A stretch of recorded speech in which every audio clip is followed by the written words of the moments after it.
반영한 가계 실질 소득이 7분기째 마이너스를 나타냈습니다.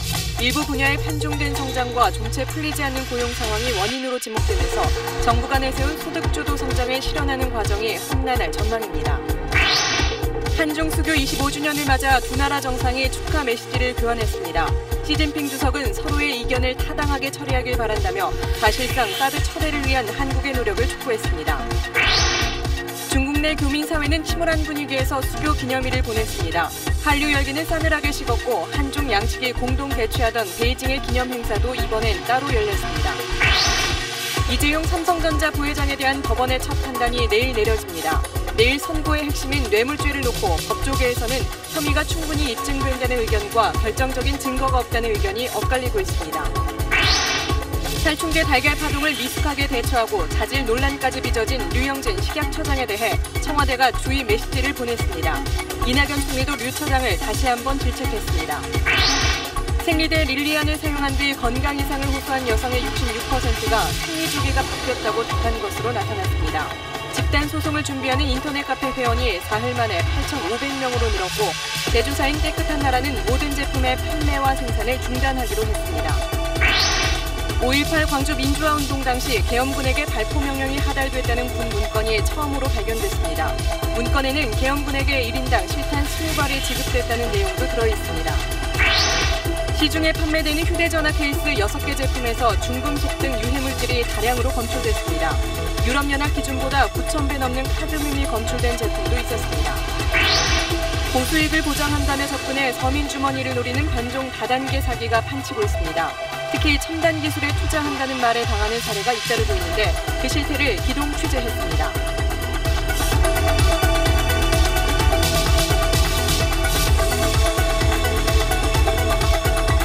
에너지를 쓰던 자동차가 수소로 에너지를 만드는 시대로 현대자동차. 여러분 안녕하십니까? 우리 가계의 실질 소득이 7분기 연속 줄어든 걸로 나타났습니다. 실질 소득은 가계의 실제 구매 여력을 나타내는 걸로 그만큼 살림살이가 팍팍해졌다는 뜻입니다. 이런 상황에서 나가는 돈은 더 많아지다 보니 특히 저소득층의 부담이 커지고 있습니다. 오늘 첫 소식 박수진 기자입니다. 냉장고에 있는 음식을 먼저 처리하고 난 뒤에야 장을 본다는 냉장고 파먹기. 매달 새로운 적금을 들어 강제로 소비를 줄이는 풍차 돌리기. 요즘 직장인들 사이에서 이른바 짠테크가 유행입니다. 열심히 일해도 좀처럼 돈이 모이지 않는 현실 때문입니다. 아무래도 월급은 따로 크게 안 오르고 물가는 식품이나 의료 쪽도 다 올라서 아껴 쓴다고 해도 그게 별로 표시도 안 나고 더 아낄 게 없어요. 물가에 비해서 너무 임금이 오르지 않으니까. 실제 지난 2분기 가계의 월 평균 소득은 434만 6천 원으로 1년 전과 비교해 0.9% 증가했습니다. 하지만 물가를 감안해 실질 소득을 계산하면 오히려 0.97% 줄었습니다. 실질 소득이 줄어든 건 7분기 연속인데 감소폭이 점차 확대되는 양상입니다. 2009년 금융위기 때 실질 소득 감소가 4분기 연속 이어졌던 것과 비교하면 최근의 살림살이가 얼마나 팍팍한지 알 수 있습니다. 가계의 소비가 위축되게 되면 반대편에서 기업의 매출이 줄어들게 되고 기업의 매출이 위축되면 투자와 고용이 위축되고 일종의 경제의 악순환에 빠질 우려가 있다라고 하는 점에서 실질 소득은 줄어드는데 세금과 대출금 상환 등 줄일 수 없는 지출은 증가하다 보니 특히 저소득층의 부담은 더 커지고 있습니다. SBS 박수진입니다. 이렇게 먹고 살기가 힘들어지고 또 소득 격차가 커지는 건 일부 분야의 편중된 성장과 좀처럼 풀리지 않는 취업 문제가 가장 큰 원인입니다. 소득 주도 성장을 내세운 정부는 일자리를 더 만들고 임금도 올리겠다는 계획인데 풀어야 할 숙제는 여전히 많아 보입니다. 계속해서 송욱 기자입니다. 한국은행은 올 들어 이례적으로 성장률 전망치를 2차례나 상향 조정했습니다. 소비의 증가세가 다소 미흡하였지만 수출이 계속 큰 폭으로 늘어나고 투자도 호주세를 지속하였습니다. 하지만 이런 경기 회복은 수출과 건설 분야에 편중돼 있어 문제입니다. 수출 호조는 반도체와 석유화학 등 일부 업종에 국한돼 있다 보니 전반적인 임금 상승으로 이어지지 않고 있습니다.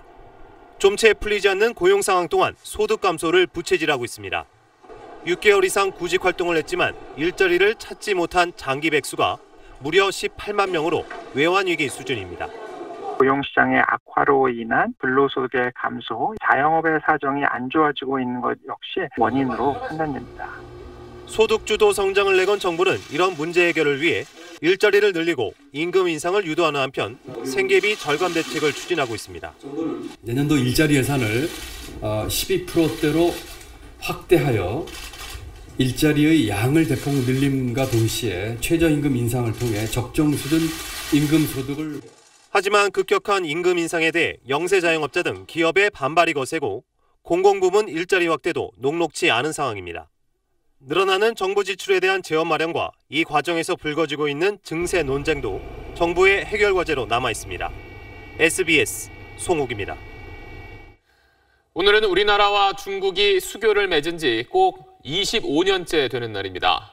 두 나라 정상이 축하 메시지를 서로 교환하긴 했는데 여기엔 사드 문제로 냉랭해진 지금의 분위기가 고스란히 묻어났습니다. 특히 시진핑 주석은 이견을 타당하게 처리하자며 사드 배치에 대한 불편한 기색을 숨기지 않았습니다. 먼저 남승모 기자입니다. 문재인 대통령과 시진핑 중국 국가주석이 주고받은 수교 25주년 메시지에는 한중 관계 중시라는 표현이 공통으로 담겼습니다. 한중 관계를 더욱 발전시켜 나가자는 일치된 의지를 확인하였습니다. 하지만 방점은 달랐습니다. 문 대통령은 한반도와 동북아, 세계 평화 발전에 기여하는 실질적인 전략적 협력 동반자 관계를, 시 주석은 정치적 상호 신뢰를 공고히 하고 이견을 타당하게 처리하길 희망했습니다. 우리는 실질적이란 단어를 써서 북핵, 미사일 문제에 대한 중국의 더욱 적극적인 역할을 주문한 반면 중국은 사드를 적시하진 않았지만 이견이라는 직설적 단어를 선택해 사실상 사드 철회를 위한 한국의 노력을 촉구했습니다. 중국은 한중 수교 20주년을 맞았던 지난 2012년 우호 협력의 새로운 장을 함께 펼쳐나가자고 말했지만 올해는 양국 관계를 안정적이고 건전하게 발전시키자는 딱딱한 표현으로 대신했습니다. 우리 정부도 정상 간 메시지는 청와대 대변인 명의로 발표하던 관례를 깨고 외교부에 발표를 맡겼습니다. SBS 남승모입니다. 덕담을 주고받아야 할 잔칫날에 분위기가 싸늘합니다. 그럼 여기서 중국 베이징을 연결해서 한중 수교 25주년의 현 주소를 한번 점검해 보겠습니다. 편상욱 특파원. 네, 베이징입니다. 네, 한중 관계가 냉랭해진 만큼 현지 교민 사회 분위기도 좋지는 않을 것 같은데 어떻습니까? 네, 그렇습니다. 수교 25주년을 맞았지만 중국 내 교민 사회 분위기는 침울하기 그지없습니다. 심지어 교민들 사이에서는 한때 기회의 땅이었던 중국을 이제는 떠나야 되는 것 아니냐는 말까지 공공연히 나오고 있습니다. 중국 내 최대 한인타운인 왕징 일대를 정성엽 특파원이 돌아봤습니다. 베이징 북서쪽 왕징 지역, 알리바바를 위시한 중국의 거대 기업 빌딩들이 숲을 이뤘습니다. 날로 번영하는 왕징. 그러나 왕징 한인타운은 갈수록 쇠락하고 있습니다. 한때 빈자리를 찾기 어려웠던 한국 식당가는 점심시간인데도 텅 빈 곳이 수두룩합니다. 천정부지로 뛴 임대료에다 한국 기업의 부진으로 교민들 소비가 줄었습니다.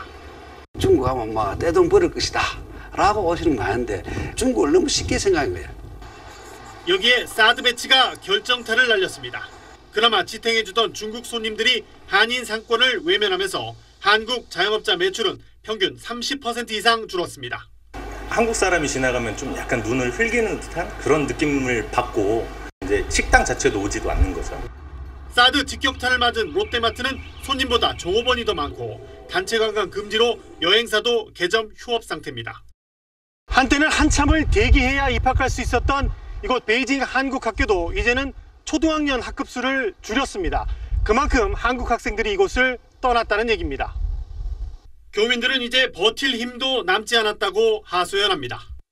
이런 분위기라 그러면 지금 버티고 있는 분들도 또 한두 명씩 또 귀국 또는 베트남으로 간다는 얘기 정말 많이 듣고 있어요. 현재의 사드 국면이 어느 정도 해결이 되더라도 이곳 왕징이 예전에 한인타운의 명성을 계속 이어갈 수 있을까라는 의문이 교민사회에는 퍼져 있는 분위기입니다. 베이징에서 SBS 정성엽입니다.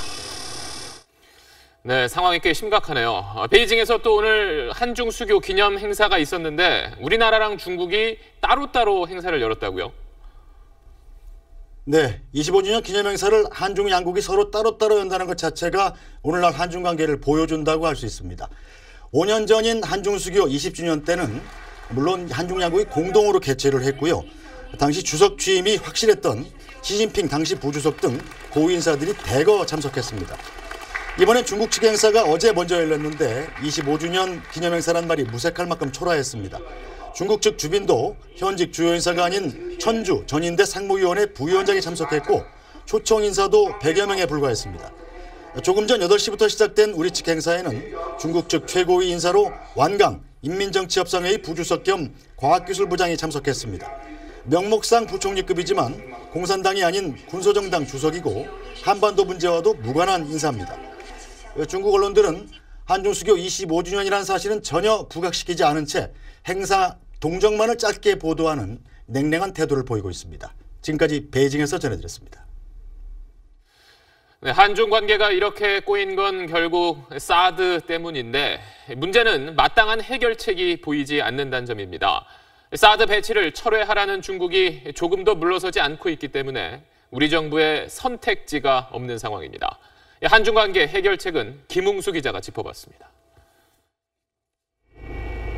사드는 북한의 미사일 위협 대응에 국한한다는 한미의 지속적인 설명에도 중국은 자국의 이익을 침해한다며 강력히 반발하고 있습니다. 사드 레이더가 중국까지 들여다볼 것이라는 의심 때문입니다. 取消部署萨德系统，撤出相关设备，中方将坚决采取必要的措施。 이면에는 중국의 어떤 사전 통보도 없이 한국이 미국과 사드 배치를 전격적으로 결정했다는 데 대한 불쾌감도 깔려 있습니다. 문재인 정부는 절차적 정당성 확보를 명분으로 사드 배치를 보류하면서 한중 관계 개선을 모색하려 했지만 북한의 ICBM급 탄도미사일 도발로 이 또한 물거품이 됐습니다. 잔여 사드 발사기의 조기 배치를 포함하여 미 측과 즉각 협의해 나가기 바랍니다. 사실상 사드 한 개 포대 배치를 결정한 상황에서 사드 철회라는 중국의 요구는 선택할 수 없는 카드입니다.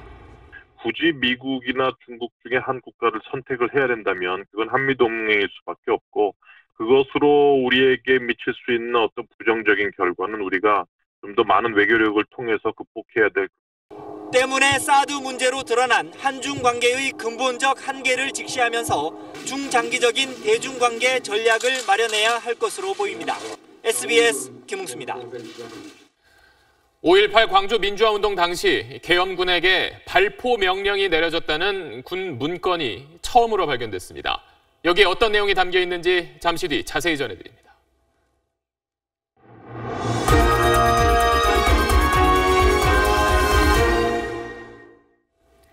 세기의 재판으로 불리는 이재용 삼성전자 부회장의 1심 선고가 하루 앞으로 다가왔습니다. 법원 곳곳에선 선고를 앞두고 팽팽한 긴장감이 흐르고 있습니다. 유란 기자의 보도입니다. 법원 곳곳엔 집회 금지 안내문이 붙었습니다. 이재용 부회장의 선고가 이뤄질 대법정 출입구로 가는 계단은 한 곳을 제외하고 모두 폐쇄됐습니다.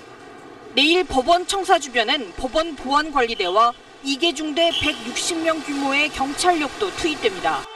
지난 7일 이 부회장 결심 공판에 출석하는 박영수 특별검사에게 50대 여성이 물병을 던지기도 했고 선고 결과를 놓고 찬반 양측이 충돌할 가능성도 있기 때문입니다. 지난 2월 기소 이후 6개월 동안 증인 59명을 신문하며 치열한 공방을 벌인 특검과 변호인 측은 극도로 말을 아끼며 긴장된 하루를 보냈습니다. 내일 법정엔 양재식 특검보를 비롯해 공소 유지를 맡았던 특검 검사들과 이 부회장을 비롯한 피고인 5명, 변호인단이 출석합니다. 이 부회장은 서울구치소에서 낮 1시쯤 출발할 것으로 알려졌습니다. 재판부는 막판까지 판결문의 문구를 가다듬고 있습니다. 선고 공판은 낮 2시 반에 시작되는데 쟁점이 많아 이 부회장 등에 대한 형량이 나오기까진 1시간 이상 소요될 것으로 보입니다. SBS 유란입니다. 내일 선고의 핵심은 뇌물죄입니다. 삼성도 최순실 씨 딸 정유라 씨의 승마 훈련을 지원하고 출연금을 낸 건 인정하고 있습니다. 따라서 박근혜 전 대통령과 최 씨가 공모했는지, 이재용 부회장이 박 전 대통령에게 청탁을 했는지 입증 여부가 이 부회장의 유무죄를 가릴 것으로 보입니다. 충분히 입증된다. 결정적인 스모킹 건은 없다. 법조계에서도 전망은 엇갈리고 있습니다. 이어서 민경호 기자가 보도합니다. 무죄를 예상하는 법조인들은 결정적인 증거가 없다고 말합니다. 이재용 부회장이 박근혜 전 대통령에게 청탁했다는 증거가 독대자리 말씀 자료뿐인데 뇌물을 주고받았다는 진술도 없다는 겁니다. 공무원이 뇌물을 직접 받지 않은 경우에 단순히 수수 과정에 관여가 있었다는 것만으로 단순 뇌물수수죄가 성립한다고 볼 수 있을지 그 부분도 의문이고요. 박 전 대통령과 최순실 씨가 공모했는지 법적으로 불분명하다는 주장도 있습니다. 한 판사는 삼성의 지원으로 박 전 대통령이 이득을 봤다는 증거가 없어 보인다고 말했습니다. 반면 유죄일 거란 법조인들은 청탁이 인정된다고 말합니다. 승계가 목적인 이 부회장이 세 차례 독대에서 묵시적 청탁을 한 걸로 보인다는 겁니다. 또 박 전 대통령이 이 부회장에게 승마협회 지원을 요구한 뒤 삼성이 최 씨를 지원한 건 박 전 대통령과 최 씨의 사전 공모를 뒷받침한다고 주장합니다. 박 전 대통령이 승마 지원을 삼성 측에다가 요원했다는 부분도 크게 다툼이 있는 사실들이 아니고요. 다른 뇌물죄에 비해서는 여러 증거들이 상대적으로 많은. 한 판사는 최 씨의 코어 스포츠와 삼성이 맺은 용역 계약이 허위로 보인다며 재산국외 도피 혐의도 유죄일 수 있다고 말했습니다. 6개월간 공방을 벌여온 특검과 변호인단, 어느 쪽의 논리가 더 설득력이 있는지는 내일 선고로 판가름납니다. SBS 민경호입니다. 살충제 달걀 사태에서 미숙한 대처와 부적절한 답변을 해서 논란을 빚은 류영진 식약처장이 이번엔 청와대 경고를 받았습니다. 이낙연 총리도 류 처장을 거듭 질책했습니다. 이 소식은 정유미 기자가 보도합니다. 임종석 대통령 비서실장은 어제 오전 류영진 식약처장에게 전화를 걸었습니다. 국회에 나와서 류 처장의 업무 파악이 미흡했고 답변도 부적절했다고 인정한 다음 날입니다. 임 실장은 청와대에서 여러 걱정이 있으니 이를 귀 기울여 듣고 잘해달라고 말했습니다. 염려와 당부를 전했다는 게 청와대 설명인데 사실상 경고 메시지로 읽혔습니다. 하지만 임 실장이 정치권의 류 처장을 좀 더 지켜봐달라고 부탁한 만큼 경질 가능성은 크지 않아 보입니다. 이낙연 국무총리도 차관급 공직자 임명장 수여식에서 공직자에겐 설명 의무가 있다면서 그 자리에 없는 류 처장을 거론했습니다. 이번 달걀 파동에서도 설명을 적절히 못해 더 많은 질책을 받고 있다면서 이것은 짜증이 아니라 질책이라고 거듭 지적한 겁니다. 이 총리는 또 정부의 초기 대응 혼선을 거듭 사과했습니다. 일부 부정확한 발표와 혼선이 빚어져 국민 여러분의 우려와 분노를 키웠고 몇 곳 농장에 선의의 피해를 드렸습니다. 피해 농가의 손해는 정부가 갚겠다고도 약속했습니다. 문재인 대통령은 이런 혼선이 재발하지 않도록 살충제 달걀 파동 전 과정을 기록해 백서를 발간하라고 지시했습니다. SBS 정유미입니다. 올해 10월 달력입니다. 10월 2일을 임시 공휴일로 지정하게 되면 토요일인 9월 30일부터 한글날인 10월 9일까지 무려 열흘 동안 황금 연휴가 이어집니다. 10월 2일을 임시 공휴일로 지정될지 관심이 많은데 다음 달 말쯤 결정될 것으로 보입니다. 왜 이렇게 결정이 늦는 건지 정영태 기자가 보도합니다. 오는 10월 2일 임시 공휴일 지정은 문재인 대통령의 대선 공약이었습니다. 국민 휴식권 보장과 내수 진작이 이유입니다. 따라서 임시 공휴일 지정 가능성에 무게가 실렸습니다. 하지만 청와대는 아직 정해진 바가 없고 논의가 필요하다는 입장을 냈습니다. 임시 공휴일은 공식적으로는 관공서 휴일이기 때문에 국무회의 의결을 거쳐야 한다는 겁니다. 여태껏 해당일 직전 국무회의에서 의결됐기 때문에 이번에도 다음 달 26일쯤 확정될 가능성이 큽니다. 너무 일찍 지정하면 해외여행자가 많아져 내수 진작에 별 도움이 안 된다는 이유에서입니다. 하지만 불과 며칠 전에 결정되는 게 국민과 기업이 미리 준비할 시간이 부족해 혼란을 준다는 지적도 있습니다. 청와대는 휴식 있는 삶을 촉진하기 위해 정부기관 초과근무 단축과 연차 휴가 활성화, 민간기업 휴가 촉진 방안을 수립해 다음 달 발표하기로 했습니다. 연가 보상비 절감분으로는 전문 임기제 신규 채용 등 인력 충원 등에 활용하여 청와대 내부 직원부터 솔선수범하기로 했습니다. 연차 휴가 70% 이상 사용, 매주 수요일 가정의 날 정시 퇴근이란 내부 지침을 만들었습니다. SBS 정영표입니다. 릴리안 생리대 파문이 갈수록 커지고 있습니다. 정부가 급히 현장 조사에 나섰고 소비자들은 집단 소송을 준비하고 있습니다. 업체는 문제의 생리대를 생산하지 않겠다고 발표했습니다. 유덕기 기자의 보도입니다. 식품의약품안전처가 깨끗한 나라를 포함해 생리대 제조업체 5곳에 대해 긴급 현장 조사를 벌였습니다. 접착제 과다 사용 여부와 원료 및 제조 공정이 허가 사항을 따르는지 점검한 겁니다. 허가받은 제조 공정대로 잘 만들고 있는지를 보겠다라는 거고요. 원료나 이런 품질 검사들이 다 제대로 되어 있는지. 보건복지부는 깔창 생리대 사태 이후 지난해 9월부터 12월까지 지방자치단체가 저소득층 여성 청소년에게 지원해온 생리대 가운데 릴리안에 대해선 환불 교환해주도록 조치했습니다. 이 기간 지자체가 지원한 20만 명분 가운데 7만 명분, 즉 3분의 1가량이 릴리안인 것으로 파악됐습니다. 서울시도 깨끗한 나라로부터 지원받은 릴리안 생리대를 사회복지시설과 여성폭력 피해자 보호시설 등에 전달했던 것으로 조사됐습니다. 사태를 예의주시하고 있는 중입니다. 피해 사례가 있으셨냐고 물어봤는데 없었어요. 대형마트 등 주요 유통업체들은 릴리안 판매를 중단했습니다. 집단 소송을 내자는 인터넷 카페 회원 수는 사흘 만에 16,000명까지 늘었습니다. 깨끗한 나라 측은 오늘 오후 소비자 불안 해소와 사회적 책임을 다하기 위해 릴리안의 판매와 생산을 중단하겠다고 밝혔습니다. SBS 유덕기입니다. 그런데 이 릴리안 생리대를 사용한 여성 3명 중 2명이 생리 주기가 변했다는 설문조사 결과가 나왔습니다. 생리대 속 화학물질이 건강에 어떤 영향을 끼칠 수 있는지 조동찬 의학전문기자가 설명합니다. 여성환경연대가 지난 월요일부터 이틀 동안 3,009명을 대상으로 실시한 릴리안 생리대 설문조사 결과를 발표했습니다. 응답자 3명 중 2명은 생리 주기에 변화가 있었다고 답했고 생리가 아예 멈췄다는 응답도 4.7%나 나왔습니다.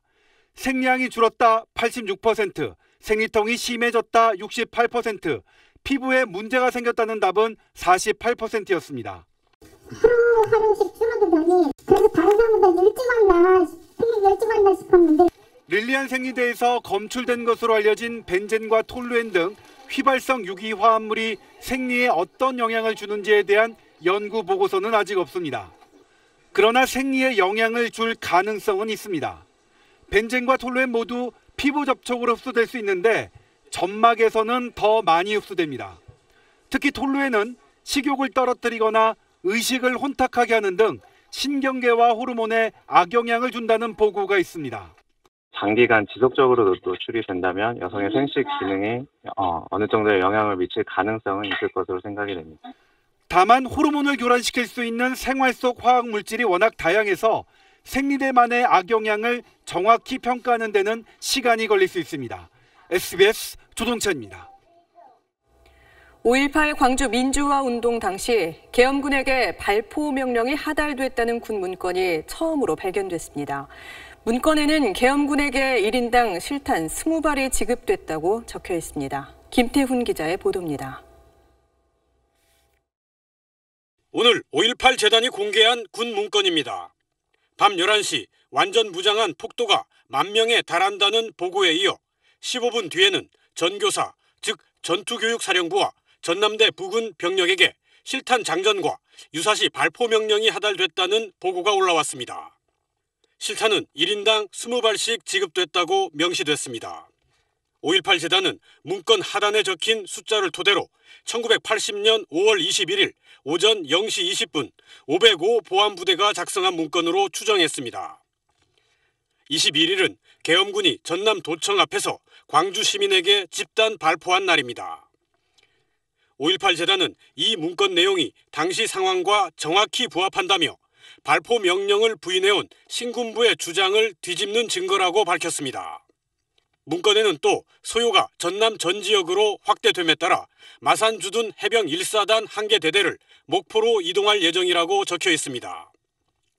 해병대는 이에 대해 1980년 5월 17일부터 8월 30일까지 마산에 주둔했던 부대는 목포로 이동한 적이 없다고 부인했습니다. 5.18 재단은 문건 입수 경위를 밝힐 수는 없다면서 지금 문건을 공개하는 건 국방부의 적극적인 진상규명을 촉구하기 위해서라고 말했습니다. 진상규명에 나선 국방부는 5.18 관련 군 문서를 함부로 폐기하지 말라는 지시를 전군에 하달했습니다. SBS 김태훈입니다. 외교관들의 비리가 끊이지 않고 있습니다. 전직 대사가 이면 계약으로 뒷돈을 챙긴 의혹이 불거졌는가 하면 산하 직원은 성추문으로 검찰에 고발됐습니다. 안정식 기자가 보도합니다. 중동 지역 공간에서 대사 대리로 근무하던 모 외교관은 2012년 8월부터 2년 동안 현지에서 관절을 임대하면서 이면 계약을 맺었습니다. 서류상으로는 월세 2,200 디나르로 계약했지만 실제로는 1,800 디나르만 지급했고 나머지 400 디나르는 돈으로 돌려받았습니다. 이렇게 2년 동안 빼돌린 돈이 우리 돈 3천만 원 정도. 이 인사는 당시 대사 대리 신분이어서 외교 행사 개최 등에 필요한 비용이 지원되지 않아 이면 계약으로 돈을 마련했다고 해명하는 것으로 전해졌습니다.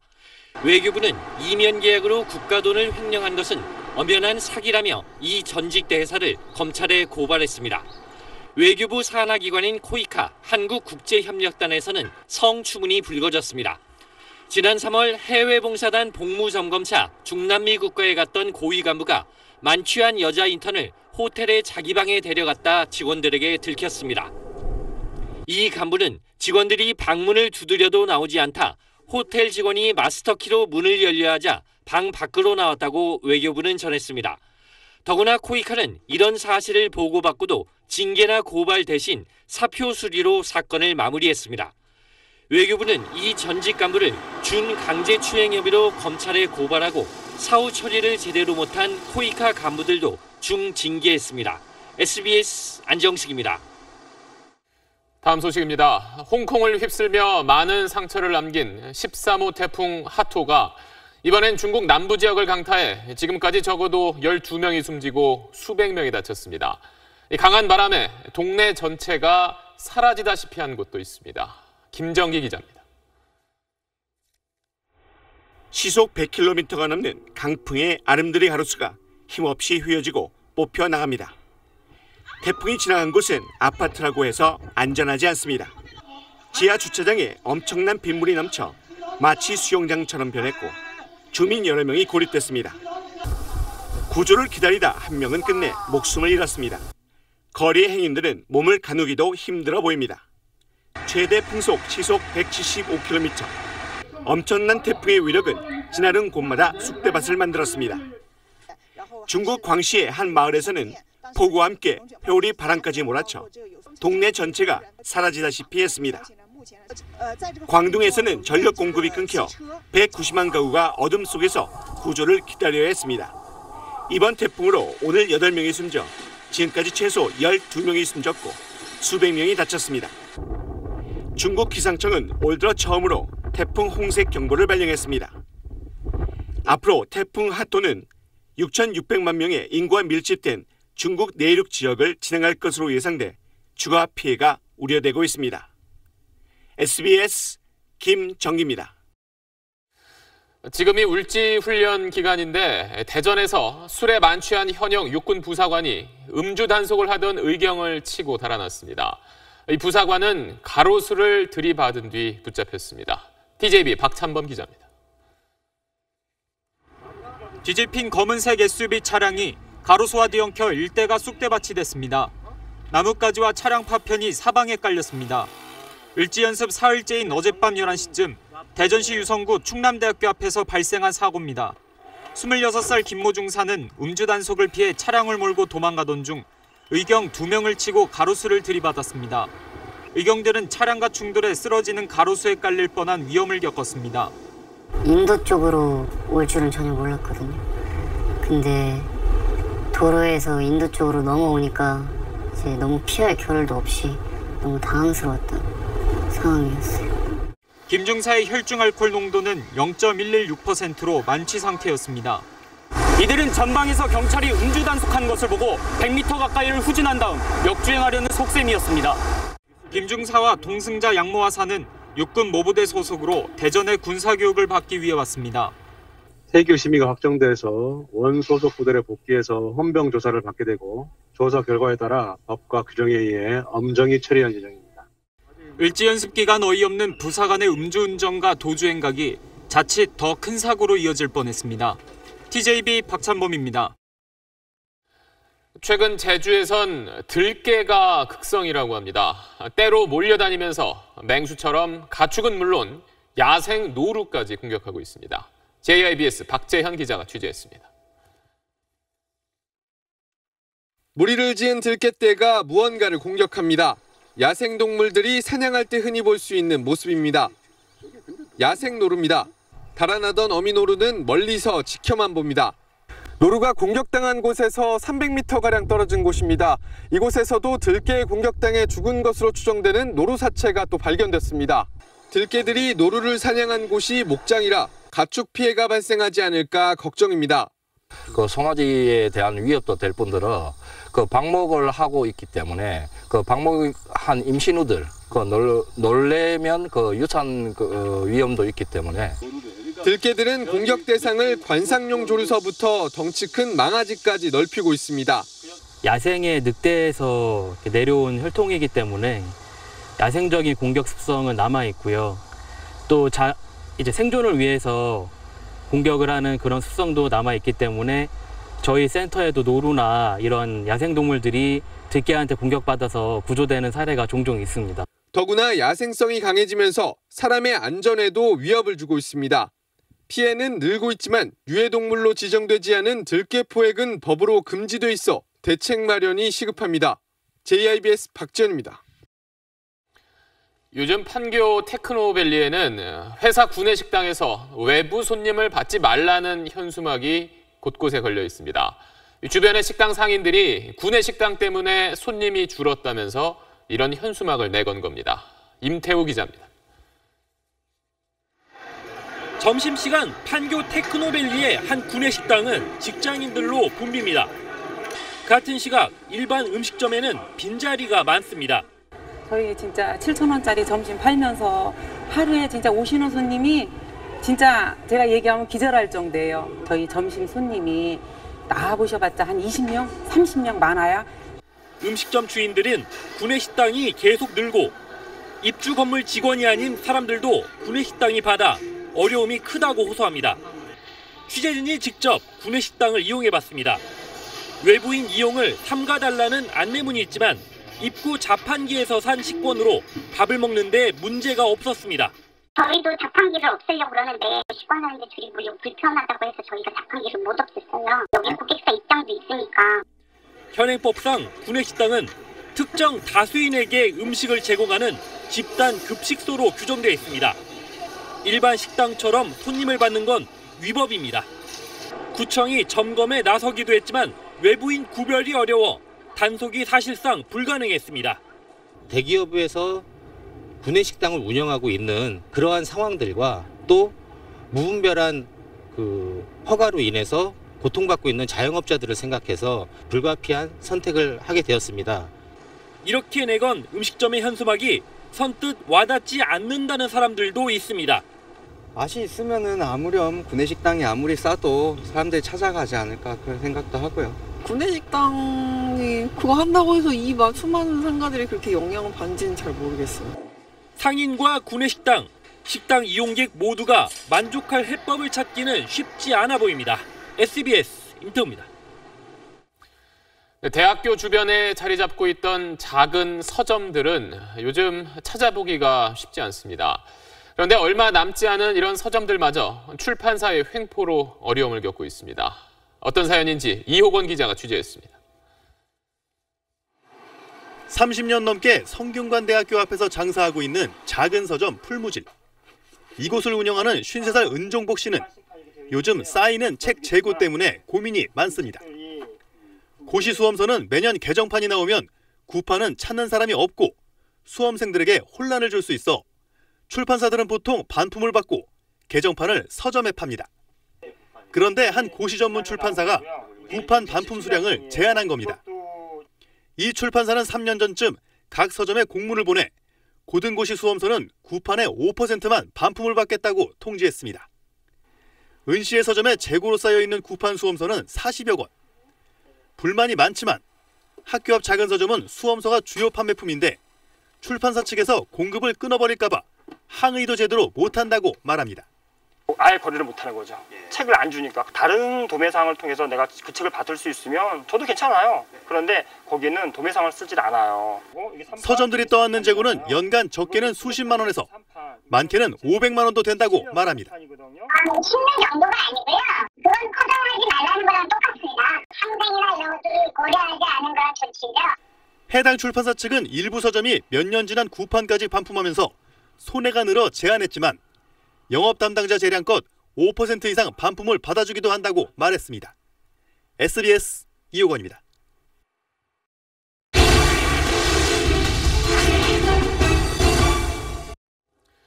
높은 수익을 보장한다며 접근해 서민 주머니를 터는 변종 다단계 사기가 요즘 기승을 부리고 있습니다. 제품을 사면 매달 고정 수익을 꼬박꼬박 챙길 수 있다거나 또 사이버 상품권 같은 가상 지불 수단을 사용만 해도 5%대 수익을 얻을 수 있다고 유혹합니다. 하지만 자신도 모르는 사이에 빚까지 떠안을 수 있기 때문에 주의하셔야겠습니다. 최우철 기자의 기동 취재입니다. 정민주 씨는 지난해 12월 한 블랙박스 판매 업체로부터 솔깃한 제안을 받았습니다. 제품 구매 외에 사이버 상품권을 사면 산 금액의 5%만큼을 매달 이자로 준다는 겁니다. 최대 금액이 300이고 300에서 5%니까 15만 원이 붙는 거고 그래서 나머지 돈은 카드값으로 더 이체를 할 수 있으니까 거기서 이제 끌리게 되는 거죠. 매달 300만 원을 내고 사이버 상품권을 구매한 정 씨는 달마다 15만 원씩 이자를 받았지만 넉 달 뒤 갑자기 이자 지급이 중단됐습니다. 회원 모집에 나섰던 업체 10곳이 일제히 자취를 감춘 겁니다. 신규 가입 회원으로부터 받은 돈을 이자로 나눠주는 다단계 수법이었던 겁니다. 피해는 여기에 그치지 않았습니다. 이자를 받는 조건으로 시중가보다 2배 넘게 비싸게 산 블랙박스의 할부금도 계속 갚아야 할 처지입니다. 이렇게 피해를 본 사람은 지금까지 알려진 것만 130명에 달합니다. 다른 업체의 홈페이지로 연결되거나 아니면 A 업체와 B 업체의 대표 전화번호가 동일하거나 이런 식으로 그 블랙박스 판매 업체들 사이에서도 어떤 그 조직적인 비트코인 같은 가상화폐가 관심을 끌고 있다는 점을 이용한 다단계 사기도 부쩍 늘고 있습니다. 가상화폐 보안 프로그램 개발에 일정액을 투자하면 수익금을 준다고 속여 191억 원을 뜯어낸 조직이 적발되기도 했습니다. 첨단 기술에 투자한다는 말에 혹해 무려 5,700명이 속아 넘어갔습니다. 금융당국은 수익성을 과대포장한 투자 권유는 일단 의심하고 보는 게 바람직하다고 설명했습니다. SBS 최우철입니다. 일부 스마트폰 케이스에서 중금속을 비롯한 유해 물질이 무더기로 검출됐습니다. 기준치의 9,000배가 넘는 카드뮴이 검출된 제품도 있었습니다. 이 소식은 곽상은 기자입니다. 스마트폰을 보호하고 개성도 살릴 수 있어 요즘 많이 사용하는 스마트폰 케이스. 그런데 소비자원이 30개를 무작위로 검사해봤더니 무려 6개 제품에서 중금속 등 유해물질이 검출됐습니다. 유럽연합 기준보다 최대 9,000배 넘는 카드뮴이 검출됐는가 하면 기준치의 최대 180배에 달하는 납성분이 나온 제품도 있었습니다. 한 개 제품에선 프탈레이트계 가소제 성분도 검출됐습니다. 카드뮴은 폐와 신장에 유해한 영향을 줄 수 있고 프탈레이트계 가소제는 내분비계 장애 추정 물질로 분류돼 있습니다. 유해물질은 특히 반짝이는 장식과 접합 부위에서 많이 검출됐습니다. 아이들은 폰을 입으로 가져가는 경우도 많습니다. 소량이라도 계속해서 지속적으로 쌓이게 되면 인체에 유해한 작용을 나타나게 됩니다. 하지만 유럽연합과 달리 우리나라는 케이스 관련 안전기준조차 없습니다. 어린이가 사용하는 제품들은 어린이 제품 특별법으로 관리가 되고 있지만 휴대폰 케이스의 특성상 사용 연령을 구분할 수가 없어서 적용도 어려운 실정입니다. 소비자원은 유해물질이 과다 검출된 케이스는 판매업체에 회수를 권고하고 관계당국엔 안전실태 점검을 건의하기로 했습니다. SBS 곽상은입니다. 사람이 접근하기 힘든 응급 상황에서 의료장치나 조난장비를 전달할 때 드론이 요긴하게 쓰일 수 있습니다. 이렇게 생명을 구할 수도 있는 드론이지만 관련 규제에 발목이 잡혀 있습니다. 이강 기자가 취재했습니다. 사람이 물에 빠졌다는 신고가 들어옵니다. 요구조자 발견, 116. 경찰 드론에 뒤이어 직경 2m의 대형 구조용 드론이 출동합니다. 현장에 도착한 드론은 구명 튜브를 정확하게 전달합니다. 야외에서 응급 환자 발생 시 의료 장비를 전달하는 데도 드론은 큰 도움이 됩니다. 입체 지형도를 만들기 위한 항공 촬영에도 효과적입니다. 드론 기술의 발달로 더 높이 오래 비행하며 지표면의 모양을 꼼꼼하게 파악할 수 있기 때문입니다. 이처럼 드론 활용 분야가 확산하고 있지만 규제가 많아 실제 적용하는 데는 여전히 어려움이 많습니다. 특히 조종사의 시야를 벗어나 모니터만으로 비행하는 비가시권 비행이 금지돼 원거리 구조 지원이나 무인 택배는 불가능한 상황입니다. 사람 시야를 벗어날 수 없게 되어 있습니다. 함상에 탑재되어서 멀리 나갈 수도 있지만 지금은 해수욕장 내에서만 제한적으로 쓰이고 있습니다. 정부는 올해 안에 원거리 비행에 대한 자격 제도를 도입하고 드론 전용 항로를 만드는 등 4차 산업 육성을 위해 드론 관련 규제를 대폭 풀기로 했습니다. SBS 이강입니다. 지난해 폭발 사고로 단종했던 삼성전자의 스마트폰 노트 시리즈 후속작인 갤럭시 노트 8이 오늘 공개됐습니다.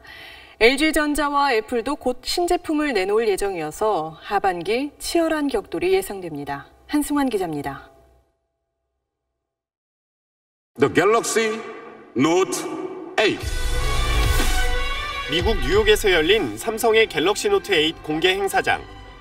고동진 삼성전자 사장은 새 제품 소개에 앞서 지난해 갤럭시 노트 7의 폭발 사태를 언급하면서 신뢰 회복을 다짐했습니다. None of us will ever forget what happened last year. I know I won't. 새로 공개된 갤럭시 노트 8은 갤럭시 시리즈로는 처음으로 듀얼 카메라를 장착했고 펜을 이용한 동영상 메시지 전송 기능이 추가됐습니다. 폭발의 위험을 줄이기 위해 배터리 용량은 다소 줄였고 혁신보다는 기존 노트 시리즈의 장점을 강화했다는 평가입니다. Coming in here, everyone was wondering, will it redeem the Note 7 disaster? And I think it does. I think. 다른 주요 스마트폰 제조사들도 하반기 잇따라 프리미엄 신제품을 선보입니다. 이달 말 독일에서 신제품 V30를 공개하는 LG전자는 갤럭시 노트 8을 겨냥한 티저 광고로 공격적인 마케팅에 나섰고 아이폰 출시 10주년을 맞은 애플도 다음 달 아이폰 8을 내놓습니다. 올해 2분기 세계 시장 점유율 22.5%로 1위 자리를 지킨 삼성과 2위인 애플, 중국 업체에 밀려 고전 중인 LG전자 모두 신제품을 통해 어떤 성적표를 받게 될지 주목됩니다. SBS 한승환입니다. 달걀 기생하는 진드기입니다. 풀숲에 사는 야생 진드기보다 작아서 눈에 잘 띄지 않는데 달걀피를 빨고 나면 이렇게 몸집이 커지고 색깔도 변합니다. 달걀에 붙어 살면서 극심한 스트레스를 줘 산란율을 떨어뜨리고 심하면 집단 폐사까지 유발합니다. 게다가 사람에게 전염병을 옮길 가능성도 제기되고 있지만 이렇다 할 방제 연구는 전혀 없는 실정입니다. 송인호 기자가 취재했습니다. 경기도의 한 산란개 농장입니다. 닭다리에 뭔가 달라붙더니 몸통으로 기어 올라가 깃털 속으로 파고듭니다. 닭 진드기입니다. 주로 고온다습한 여름철 낮에는 닭장 틈새에 숨어 있다가 밤에 기어 나와 달걀 피를 빨아먹고 큽니다. 진드기 때의 공격으로 닭들은 가려움과 불면증, 빈혈 등 극심한 스트레스에 시달립니다. 산란율을 크게 떨어뜨리고 티푸스 같은 질병을 옮겨 심하면 집단 폐사까지 유발합니다. 닭진드기가 달걀의 생산성을 떨어뜨리는 등 농장의 골칫거리가 되고 있지만 제대로 된 퇴치 방법 연구나 친환경 퇴치제 개발은 이루어지지 않고 있습니다. 이번에 문제가 된 피프로닐 등 화학성분 살충제엔 이미 내성이 생겨 뿌려도 잘 죽지 않습니다. 94%가 감염된 걸로 보고가 됐고요. 그리고 감염된 농장 중에 20%가 살모넬라나 다른 질병과 같이 감염이 돼서 그걸로 인한 피해가 훨씬 더 큽니다. 이런 상황이 수년간 이어져 왔지만 닭 진드기 방제를 연구해온 정부 기관은 없는 실정입니다. 가축이 아니고 곤충의 생리를 알아야 되고 대할 수는 없는 걸 알고 있어요. 일찍 쌓이고 하거나 이럴 때 생기는 그런 일반 곤충이기 때문에 저희가 취급하지 않아요. 유럽에서는 닭 진드기가 사람을 공격하는 사례마저 잇따라 보고돼 인체 질병 감염 우려까지 제기되고 있습니다. SBS 송윤호입니다. 서울 마포구에 40여 년 동안 접근이 통제된 1급 보안시설이 있다는 사실 알고 계셨나요? 바로 마포 석유 비축 기지인데요. 다음 달 복합 문화 공간으로 새롭게 공개될 예정입니다. 한지연 기자가 미리 다녀왔습니다. 1970년대 석유 파동 이후 서울 마포 매봉산에 설치된 5개의 대형 석유 비축 탱크. 2002년 월드컵을 앞두고 폐쇄되면서 15년 넘게 방치됐던 공간이 축구장 22개 규모의 거대한 복합 문화 공간으로 탈바꿈했습니다. 15m 깊이의 석유 저장고는 철제를 떼어내고 나지막한 돌의자와 무대를 들여놓자 훌륭한 공연장이 됐습니다. 사방이 비치는 유리방은 이색적인 분위기를 물씬 풍겨냅니다. 이곳은 원래 오일 탱크가 있던 자리인데요. 이렇게 투명도를 높인 유리를 사용해 탱크 모형을 그대로 재현했습니다. 전형적인 어떤 공연 공간의 형태가 아니라서 이 공간 자체에서 받는 영감들도 많고요. 창작하는 과정에서. 원형을 그대로 살려 역사적 가치를 남기고 자투리 철제를 재활용해 만든 탱크까지 기존 자원을 재생하는 방식으로 꾸며졌습니다. 가장 기본적인 설계 컨셉은 그 예전의 그 발굴 과정, 그러니까 예전에 대한 어떤 그 공사 과정을 갖다가 역으로 되짚어가는 과정이었습니다. 2년간 470억 원의 예산을 들여 조성된 문화비축기지는 다음 달 1일 문화, 예술, 생태 등 다양한 프로그램을 갖고 시민품으로 돌아옵니다. SBS 한지연입니다. 문재인 대통령은 신설된 중소벤처기업부 장관 후보자에 박성진 포항공대 교수를 지명함으로써 취임 106일 만에 초대 내각 인선을 마무리했습니다. 부산 출신인 박 후보자는 포항공대를 졸업했고 포스텍 기술지주 대표이사로 일해왔습니다. 청와대는 대기업과 벤처기업에서 쌓은 현장 경험을 바탕으로 혁신적 경제 생태계를 만들 적임자라고 밝혔습니다.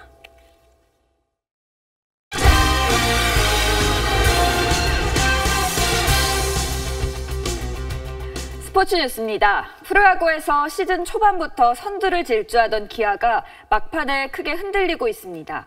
투타 모두 부진에 빠지면서 이제 정규리그 우승도 안심할 수 없게 됐습니다. 최희진 기자입니다. 기아의 위기는 마운드에서 시작됐습니다. 시즌 초반 기대 이상의 활약으로 선발진의 한 축을 맡았던 임기영과 정용훈이 후반기 들어 나란히 부진해 2군으로 내려갔습니다.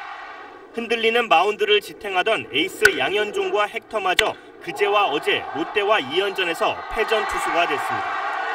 전반기 2위였던 선발진의 평균 자책점은 8월에는 7.99로 최하위까지 곤두박질 쳤습니다. 전반기에 8경기 연속 2자릿수 득점으로 뜨겁게 타올랐던 타선도 차갑게 식었습니다. 이범호와 이명기, 버나디나가 극심한 타격 난조에 빠지며 8월 팀 타율이 8위로 떨어졌습니다. 최근 5경기에서는 11점밖에 뽑지 못하며 올 시즌 첫 5연패를 당했습니다. 8월 승률 7할 5푼으로 무섭게 치고 올라온 2위 두산에 3경기 반차로 쫓기게 됐습니다. 기아는 앞으로 두산과 3차례 맞대결을 남겨놓고 있어 8년 만에 정규리그 우승을 낙관할 수 없는 상황입니다. 기아는 오늘 한화와 대전 경기가 비 때문에 취소되면서 하루 쉬어갔습니다. 이달 들어서만 벌써 6번째 우천 취소로 10개 구단 가운데 가장 많습니다. SBS 최희진입니다. SBS 프로볼링에서 박상필, 박진희 선수가 남녀부 정상에 올랐습니다. 두 선수의 통쾌한 스트라이크 장면 보시죠.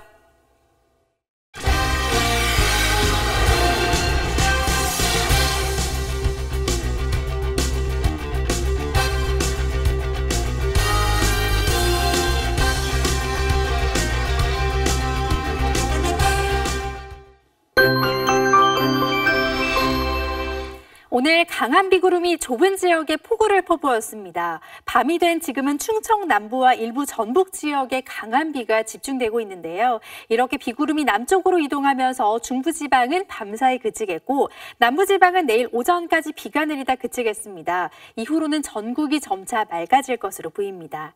연일 푹푹 찌는 남부지방으로는 여전히 무덥습니다. 부산을 비롯한 경남과 제주 동부 지역으로는 폭염경보가 내려져 있는데요. 이들 지역은 밤사이에도 열대야가 이어지는 곳도 있겠습니다. 내일 중부지방은 모처럼 종일 맑은 날씨입니다. 낮 동안 햇볕이 강해서 기온은 크게 오르겠지만 공기는 꽤 선선하겠습니다. 남부지방은 오전까지 비가 내리다 개겠고 바람은 오늘보다는 약해지겠습니다. 앞으로 날은 조금씩 선선해지겠고요. 다가오는 주말에는 초가을 날씨가 이어지겠습니다. 날씨였습니다. 지난 1992년 한중 수교 이후 마늘 파동이나 동북공정 논란처럼 여러 우여곡절이 있었지만 그때마다 슬기롭게 우리는 위기를 헤쳐왔습니다. 비온 뒤에 땅이 굳듯이 지금의 갈등을 성장통으로 삼아 더욱 성숙한 동반자 관계를 만들어가길 기대하겠습니다. 뉴스 마칩니다. 고맙습니다.